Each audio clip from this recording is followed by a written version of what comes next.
पलक ने स्टॉकिंग वाले मजेदार किस्से को शेयर किया। उन्होंने कहा कि मैंने एक लड़के को देखा और मुझे वो काफी प्यारा लगा। जब भी मुझे कोई अच्छा लगता है तो मैं उस इंसान के बारे में सब कुछ जानना चाहती हूँ। वहीं उस लड़के के बारे में मुझे कुछ भी नहीं पता था, यहाँ तक कि नाम भी नहीं पता था। एक्ट्रेस ने आगे कहा कि फिर मैंने इंस्टा पर एक रैंडम स्टोरी में उस लड़के को फिर से देखा। एक रैंडम पर्सन ने उस लड़के के साथ अपनी स्टोरी पर फोटो लगाई थी, लेकिन उसने टैग नहीं किया था। जिसके बाद मैंने उस रैंडम लड़के की फॉलोइंग लिस्ट स्टॉक की, सिर्फ उस प्यारे लड़के के बारे में जानने के लिए। उसकी फॉलोइंग लिस्ट में तकरीबन 2000 फॉलोअर्स थे और मैंने पूरा स्टॉक किया।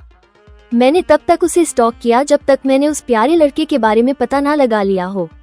हालांकि पलक ने उसका नाम रिवील नहीं किया। साथ ही पलक ने बताया कि मैंने ये सिर्फ अपने लिए किया था।